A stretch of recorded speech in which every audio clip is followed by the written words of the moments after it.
दिया गया है उन सभी को ट्रिक और कोरिलेशन के माध्यम से याद करेंगे। इस वीडियो के बाद आपको कभी भी दिक्कत नहीं आएगी, सब कुछ हमेशा के लिए एक ही बार में याद हो जाएगा। बस आप लास्ट तक बने रहिएगा। तो चलिए वीडियो की शुरुआत करते हैं। सबसे पहले हम बात करते हैं दोस्तों ब्रिटेन की। ब्रिटेन से जो भी लिया गया है उसकी लिस्ट मैंने आपके सामने यहाँ पर दे दी है। एक बार हम इनको पढ़ लेते हैं, फिर हम इनको ट्रिक के माध्यम से याद करेंगे। और ट्रिक भी आपको याद करने की जरूरत नहीं पड़ेगी, मैं उसको भी याद करा दूंगा, तो उसको जो रटने की समस्या है वो भी खत्म हो जाएगी। ब्रिटेन से हमने क्या क्या लिया है एक बार देख लेते हैं। मंत्रिमंडल प्रणाली, नियंत्रक और महालेखा परीक्षक, संसदीय शासन प्रणाली, विधि का शासन, संसदीय विशेषाधिकार, नागरिकता का प्रावधान, रिट याचिका और महान्यायवादी। ठीक है, तो ये लिस्ट आपके सामने है जो कि हमने ब्रिटेन से ली है। अब हम याद करते हैं कि भैया ब्रिटेन से जो भी लिया गया है उसको याद कैसे करेंगे। उसको याद करने की एक छोटी सी ट्रिक है दोस्तों, और वो ट्रिक है मनी सबसे नरम है। मतलब जो पैसा होता है ना वो सबसे नरम है। देखिए, ब्रिटेन वालों को भारत में क्या अच्छा लगता था, भारत का धन जिसको वो बाहर ले जाते थे। तो ब्रिटेन वालों से किसी ने पूछा कि आपको क्या अच्छा लगता है, तो उन्होंने कहा कि वहां की जो मनी है ना वो सबसे नरम है भैया। तो माँ से हो गया दोस्तों आपका मंत्रिमंडल प्रणाली, और नी से हो गया नियंत्रक और महालेखा परीक्षक। अब बचा है सब से, तो सा से हो गया संसदीय शासन प्रणाली, बा से हो गया विधि का शासन, और अगले से हो गया दोस्तों संसदीय विशेषाधिकार। नरम के ना से हो गया नागरिकता, रा से हो गया रिट याचिका, और मा से हो गया महान्यायवादी। ब्रिटेन वालों से किसी ने पूछा कि भैया आपको इंडिया में क्या अच्छा लगता है, तो उन्होंने कहा कि वहां की जो मनी है वो सबसे नरम है। तो इस तरह से आप इसको याद कर सकते हैं। बस इतना ही याद करना है कि मनी सबसे नरम है। इसको अपनी नोटबुक में नोट डाउन कर लेना। चलिए अब आगे बढ़ते हैं, और अब हम बात करने वाले हैं कनाडा से।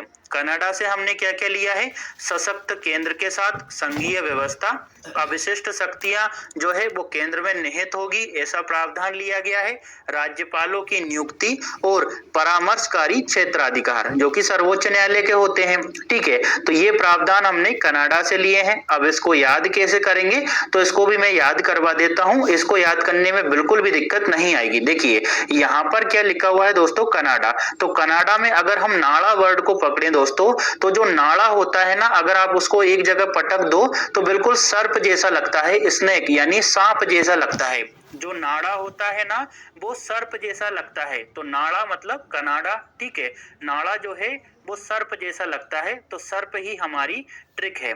ऐसे हो जाएगा आपका सशक्त केंद्र के साथ संघीय व्यवस्था। ठीक है, ऐसे हो जाएगा अविशिष्ट शक्तियों का केंद्र में निहित होना। आर से हो जाएगा दोस्तों आपका राज्यपालों की नियुक्ति, और पी से हो जाएगा आपका परामर्शकारी क्षेत्राधिकार। बस आपको इतना सा ही इमेजिन करना है कि भैया जो नाड़ा होता है ना वो सर्प जैसा लगता है, तो नाड़ा यानी कनाडा, और नाड़ा कैसा लगता है, सर्प जैसा। तो बस यहाँ पर हमारा कनाडा वाला याद हो जाएगा। चलिए अब हम आगे बढ़ते हैं, और अब हम बात करने वाले हैं दोस्तों ऑस्ट्रेलिया की। एक बार मैं आपको बता देता हूं कि ऑस्ट्रेलिया से हमने क्या क्या लिया है। देखिए, समवर्ती सूची का प्रावधान हमने ऑस्ट्रेलिया से लिया है। राज्यों के बीच व्यापार, वाणिज्य और समागम की स्वतंत्रता को भी हमने ऑस्ट्रेलिया के संविधान से या फिर उसी देश से लिया है। प्रस्तावना की भाषा को हमने ऑस्ट्रेलिया से लिया है। देखिए, प्रस्तावना की जो भाषा है ना उसको ऑस्ट्रेलिया से लिया गया है, लेकिन प्रस्तावना का जो विचार है, जो आइडिया है ना, वो हमने अमेरिका से लिया है। तो यहाँ पर कंफ्यूज नहीं होना है। इसी के साथ संयुक्त बैठक का जो प्रावधान है ना वो भी हमने ऑस्ट्रेलिया से ही लिया है, और संयुक्त बैठक का उल्लेख आर्टिकल 108 में किया गया है। और संयुक्त बैठक जो है वो राष्ट्रपति द्वारा बुलाई जाती है, लेकिन उसकी जो अध्यक्षता है वो लोकसभा अध्यक्ष करते हैं। तो यहाँ पर मैंने थोड़ा सा आपको बैकग्राउंड भी बता दिया है। ठीक है, अब हम बात करते हैं कि भैया ऑस्ट्रेलिया से जो भी लिया गया है उसको याद कैसे करेंगे। देखिए, ऑस्ट्रेलिया को अगर अच्छे से पढ़े तो यहाँ पर क्या लिखा हुआ है दोस्तों, ओस। और ओस की जो बूंदे होती है ना वो सरफेस पर गिरती है ना। आपने सरफेस जो है वो कई बार गणित में सुना होगा। तो भैया जो ओस की बूंदे होती है ना वो सरफेस पर गिरती है। ठीक है, तो ओस से क्या हो गया ऑस्ट्रेलिया, और ओस की बूंदे कहाँ गिरती है, सरफेस पर। तो सा से हो गया दोस्तों आपका समवर्ती सूची। रा से हो गया राज्यों के बीच व्यापार, वाणिज्य और समागम की स्वतंत्रता।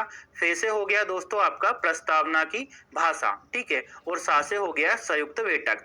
तो आप इतना सा ही इमेजिन कर सकते हैं कि भैया जो ओस की बूंदे होती है यानी ऑस्ट्रेलिया, और जो ओस की बूंदे होती है वो सरफेस पर गिरती है, मतलब आप इतना सा याद कर लीजिए, आपको ऑस्ट्रेलिया से क्या क्या लिया गया है वो याद हो जाएगा।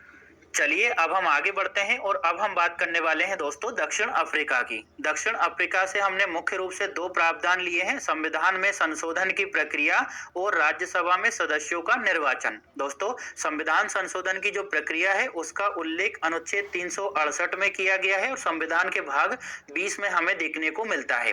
देखिए अब इसकी जो ट्रिक है ना वो भी काफी सरल है, रटने की आपको जरूरत नहीं है। आपने सुना होगा कि भैया अफ्रीका में बहुत सारे जंगल होते हैं, अफ्रीकी जंगलों में बहुत सारे शेर होते हैं।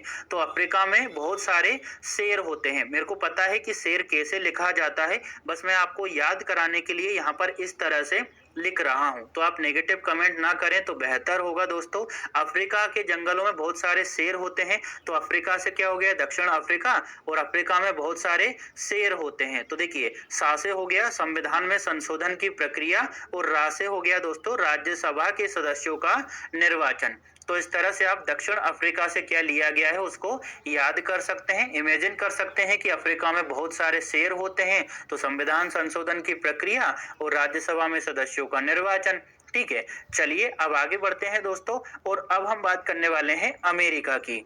दोस्तों अमेरिका से बहुत सारे प्रावधानों को लिया गया है। एक बार मैं आपको नाम बता देता हूं, फिर हम इनको ट्रिक के माध्यम से याद करेंगे और ट्रिक भी आपको रटने की जरूरत नहीं पड़ेगी। दोस्तों न्यायपालिका की स्वतंत्रता, न्यायिक पुनरावलोकन, न्यायाधीशों को हटाने के प्रावधान, ठीक है, राष्ट्रपति पर महाभियोग का प्रावधान, मूल अधिकार, उपराष्ट्रपति का पद और प्रस्तावना का आइडिया यानी विचार, ये सभी हमने अमेरिका से लिए हैं। अब ठीक है, यहाँ पर आपको पता चल गया, हालांकि ये सब चीजें जो है वो बुक में भी मिल जाती है, लेकिन बात कर रहे हैं कि याद कैसे करेंगे। देखिए इसको याद करने का एक आसान सा तरीका है। अमेरिका जो है एक बहुत ही शक्तिशाली देश है और वो बिल्कुल भी नरम नहीं रहता है किसी से भी, है ना, हमेशा कठोर बना रहता है। भारत को भी बोलता रहता है कि आप ऐसा करिए, इससे तेल मत लीजिए, है ना, तो रूस के साथ संबंध खत्म करिए। तो जो अमेरिका है ना दोस्तों वो नरम नहीं रहता है, हमेशा अप रहता है, डाउन नहीं होता है, नरम नहीं रहता है और अप रहता है। तो देखिए ना जो है दोस्तों उससे तीन याद हो जाएंगे, न्यायपालिका की स्वतंत्रता, न्यायिक पुनरावलोकन और न्यायाधीशों को हटाने के प्रावधान। एक बार और बता देता हूं, देखिए जो ना है दोस्तों, नरम का ना है, उससे तीन होंगे, न्यायपालिका की स्वतंत्रता, न्यायिक पुनरावलोकन और न्यायाधीशों को हटाने के प्रावधान। रा से हो जाएगा आपका राष्ट्रपति पर महाभियोग, मा से हो जाएगा मूल अधिकार। ठीक है, अब बचा है अप, तो अप का जो यू है उसको आप ऊ पढ़ सकते हैं, ठीक है, उपराष्ट्रपति का पद, और पी से हो जाएगा प्रस्तावना का विचार यानी आइडिया। तो इस तरह से अमेरिका से जो भी लिया है उसको याद करने के लिए आप इमेजिन कर सकते हैं कि भैया जो अमेरिका है वो नरम नहीं रहता है, हमेशा अप रहता है। तो इतने में आपको सभी याद हो जाएंगे। आशा करता हूं दोस्तों आपको वीडियो अच्छा लग रहा होगा, अगर अच्छा तो फोर्स नहीं करूंगा। चलिए अब आगे बढ़ते हैं दोस्तों, और अब हम बात करने वाले हैं रूस की। दोस्तों रूस से मौलिक कर्तव्यों को लिया गया है। अब इसको याद कैसे करेंगे, तो देखिए बहुत ही सरल है। यहाँ पर क्या लिखा हुआ है रूस, तो रूस से आप समझ सकते हैं कि रूसना, रूस जाना, रूठना, ठीक है। तो भैया कोई अगर रूस गया है, नाराज हो गया है, रूस गया है, तो वो अपने मौलिक कर्तव्य यानी उसका जो कर्तव्य है ना उसका पालन नहीं करेगा। छोटा बच्चा रूस जाता है, नाराज हो जाता है मम्मी से, तो वो मम्मी के पास में नहीं आता है। तो दोस्तों जो भी रूस जाता है ना वो कर्तव्यों का पालन नहीं करता, यानी रूस जाता है मतलब रूस, और रूस गया तो कर्तव्य का पालन नहीं करेगा यानी मौलिक कर्तव्य। इसके बाद है दोस्तों जर्मनी। जर्मनी से हमने आपातकाल के दौरान मौलिक अधिकारों के निलंबन से संबंधित प्रावधानों को लिया है। अब हम इसको कैसे याद करेंगे, तो देखिए यहाँ पर क्या लिखा हुआ है दोस्तों मनी, और दोस्तों जो मनी होती है यानी जो धन होता है ना वो आपातकाल के दौरान ही यूज होता है। ठीक है, जो मनी होगी उसका प्रयोग कब होगा भैया, आपातकाल के दौरान। तो मनी यानी जर्मनी, और मनी का यूज कहाँ होगा, आपातकाल के दौरान। तो इस तरह से आप याद कर सकते हैं कि जर्मनी से हमने आपातकाल के दौरान मौलिक अधिकारों के निलंबन से संबंधित प्रावधानों को लिया है। इसके बाद है दोस्तों जापान। जापान से हमने विधि द्वारा स्थापित प्रक्रिया को लिया है। इसकी ट्रिक बताने से पहले मैं आपको एक चीज बताना चाहता हूँ कि हमने बहुत सारी चीजों को दोस्तों ट्रिक और कोरिलेशन से याद किया है। पिछली वीडियो में मैंने आपको प्रस्तावना यानी जो प्रियम्बल है उससे रिलेटेड जो भी महत्वपूर्ण तथ्य थे उनको ट्रिक से याद करवाया है। हमने संविधान सभा और उसकी समितियों को ट्रिक से याद किया है। अगर आपका मन हो तो देख लेना। लिखा हुआ है पान। और दोस्तों जो पान होता है ना, आपने पान की दुकान देखी होगी, ठीक है। तो जो पान होता है ना वो एक निश्चित विधि द्वारा स्थापित प्रक्रिया से बनाया जाता है। यानी ऐसा नहीं है कि उसमें जितना चाहो गुटखा डाल दोगे, ठीक है, जितनी चाहोगे लौंग डाल दोगे, उसमें जितना चाहोगे जर्दा डाल दोगे। तो ये जो पान होता है ना भैया, वो विधि द्वारा स्थापित प्रक्रिया से बनाया जाता है, उसको हर कोई नहीं बना सकता। तो पान से क्या हो गया जापान, और पान कैसे बनाया जाता है, विधि द्वारा स्थापित प्रक्रिया से। इसके बाद है आयरलैंड। आयरलैंड से हमने क्या क्या लिया है एक बार बता देता हूं दोस्तों। आयरलैंड से हमने राज्य के नीति निर्देशक सिद्धांतों को लिया है। इनको भी मैंने ट्रिक से याद करवाया है, आप चाहें तो उसको देख सकते हैं। अगला लिया है हमने राष्ट्रपति की निर्वाचन पद्धति को। राज्यसभा के सदस्यों का नामांकन भी हमने आयरलैंड के संविधान से लिया है।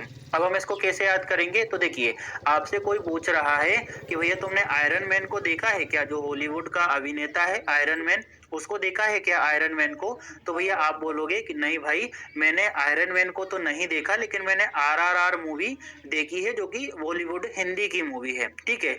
आयरन मैन नहीं देखा है, आरआरआर मूवी देखी है। तो आर से हो जाएगा आपका राज्य के नीति निर्देशक सिद्धांत, दूसरे आर से हो जाएगा आपका राष्ट्रपति की निर्वाचन पद्धति, और अगले आर से हो जाएगा राज्यसभा के लिए सदस्यों का